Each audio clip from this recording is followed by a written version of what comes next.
Hi, it's Tash. Welcome to Tash's Library. Today's video is going to be my mid-year freak-out tag. Now, just to make it clear, I'm not actually freaking out this year. I'm definitely not freaking out because I'm actually really pleased with how I've been reading. But without further ado, let's freak out. So the first prompt is a best book of the year. And for me, this is probably The Way of Kings by Brandon Sanderson. This was kind of a last minute insert because this is obviously going from January to June. And yes, I read it in June, and you know what? I adored it, and I can't believe I had put it off for so long. It's an epic fantasy with wonderful POV characters. Just the world building is intense. It's just such an incredibly unique world. Plot is fabulous, and I cannot wait to get on with the rest of the series. Second prompt is best sequel. And look, there were a few contenders for this one, but I have to give it to Artificial Condition by Martha Wells. This is the second book in the Murderbot Diaries series, and Artificial Condition is probably my favorite because it's got a character I absolutely adore in it.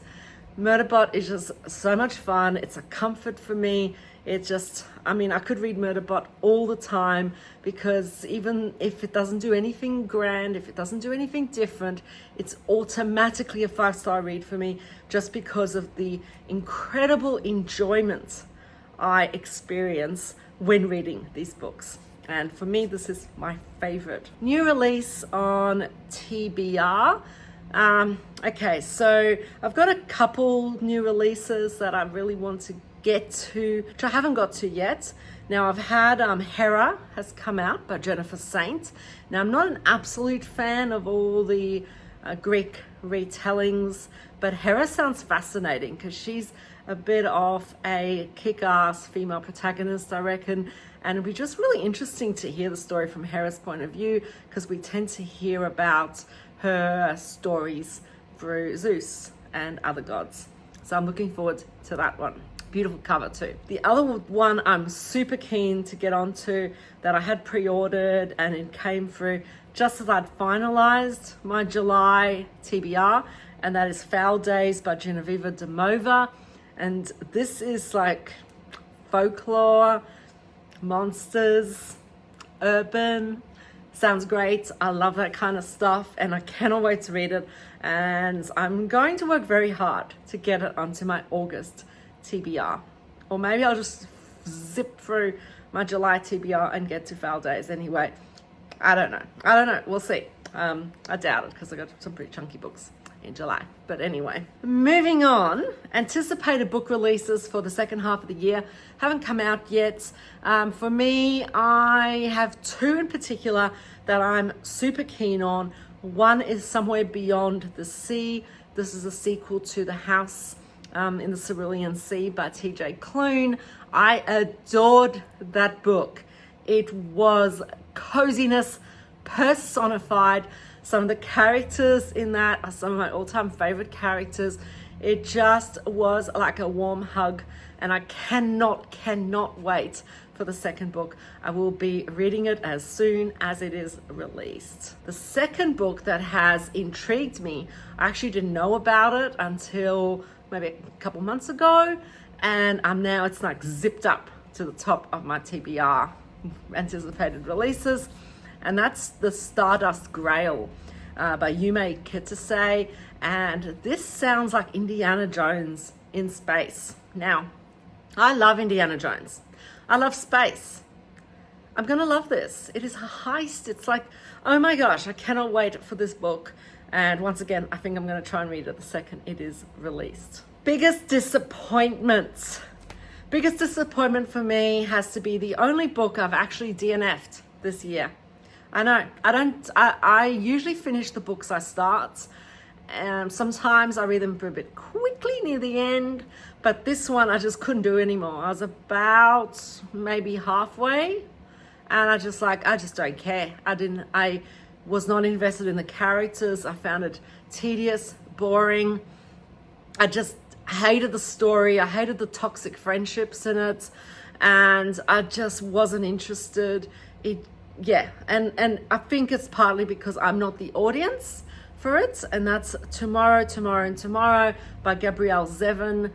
I am not a contemporary literature person. I'm just not. I'm not into literary fiction. I'm not, and so it's probably just not the book for me, because I've heard that some people love this book, but I just don't actually want to read about friendships and like random dramas in people's lives. It doesn't interest me, and this one in particular I found particularly tedious, and I had decided to just put it down. I'm going to sell it. It's gone. I just don't need it in my life. A bit of a disappointment though, because the cover's beautiful and I had really been looking forward to that one. Biggest surprise, on a positive note, was Redemption in Indigo by Karen Lord. I kind of went into this book not knowing anything really. It just sounded cool, and it just this beautiful fairy tale. It's like a Senegalese fairy tale that's just, it is so beautiful, and I just couldn't stop reading it. I read it all in one sitting effectively, and it's made me really want to read Karen Lord's other books, because this was just outstanding. It is definitely going to make my top 10 of the year. I just love it. So if you haven't read Redemption in Indigo, get onto it, because you'll love it. Favorite new author. Okay, I'm going to go with 2 here, because favorite new author technically means you have first encountered the author in 2024. However, in order for an author to be a favorite, you kind of need to have read more than one book. So the first author I'm going to mention is Robert Jackson Bennett. Now, I had read the first book, The City of Stairs, last year. So he wasn't a new author to me. But this year I read City of Blades, which is the sequel to City of Stairs. And I've also read The Tainted Cup, which was a new release for 2024. And I adored both those books. And this has now consolidated Robert Jackson Bennett as a favorite author for me. And I will pretty much read anything he writes from now on, because I love it. I love the way he incorporates these intricate, well-built worlds, these fantasy worlds, but then infuses it with mystery elements.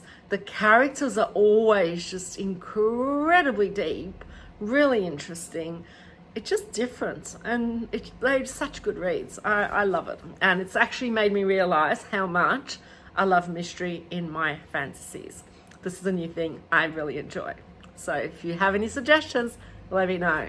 The second author that I've only read one book from, but I actually loved it so much that I will definitely be picking up books by this author again, and that is Muir Lafferty, who wrote Station Eternity, which is a sci-fi book about a woman who has escaped Earth due to unfortunate circumstances and is now being hosted by a sentient kind of alien spaceship.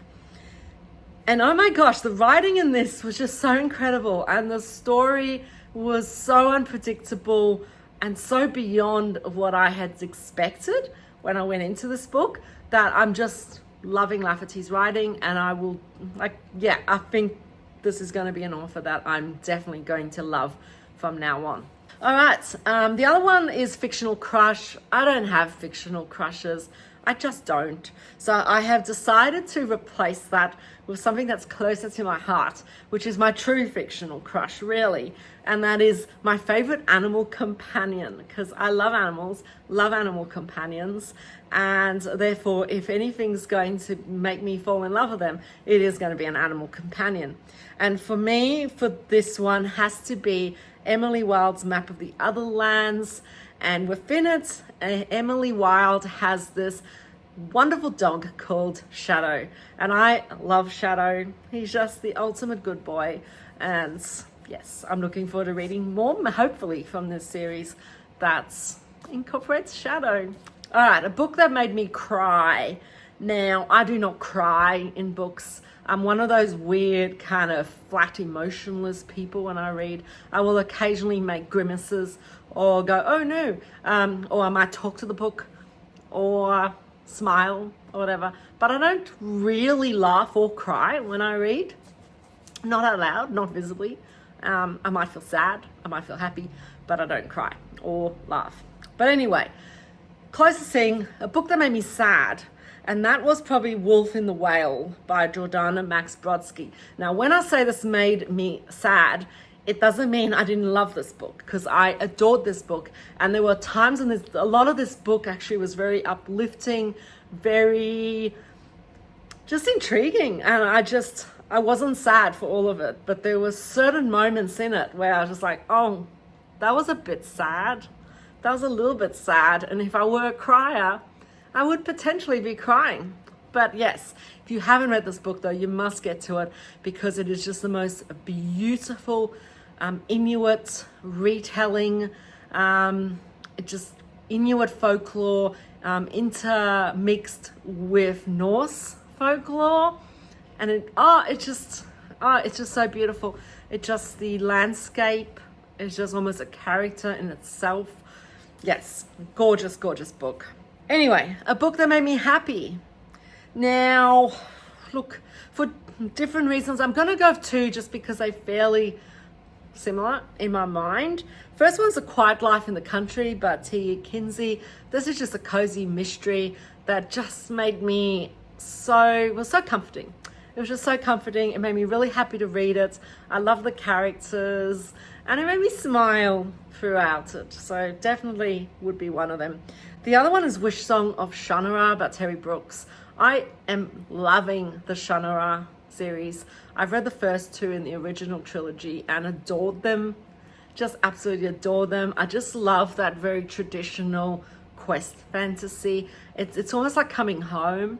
So like, I don't know, warm apple pie and a hot shower and a nice cup of coffee and a cozy blanket. And I'm all in for it. And it made me really happy reading it. My most beautiful book. Now, I don't really buy a lot of special editions or anything. I tend to quite like the mass paperbacks, and I read a lot of Kindle books.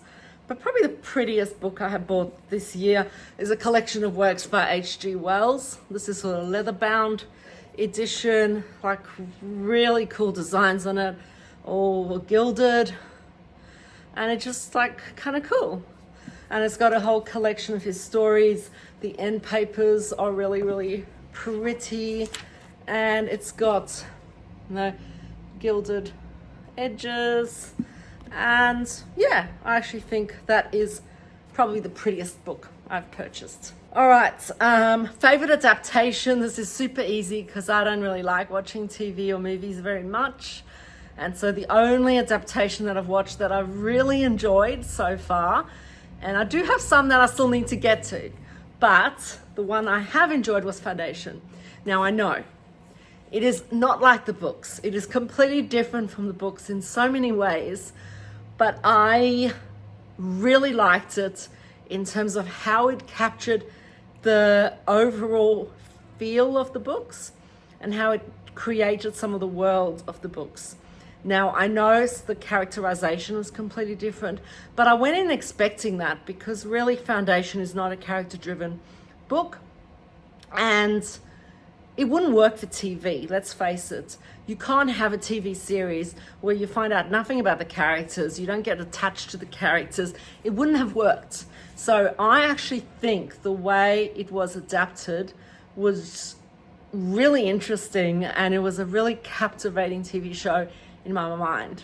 So yes. Having said that, I still haven't watched The Three-Body Problem, which I'm really looking forward to because I love that series. And finally, the must-reads on my TBR. Now, obviously, the easy answer is every book I own is a must-read. It is on my TBR. I own it. I have to read it because it's just sitting there. And this isn't good.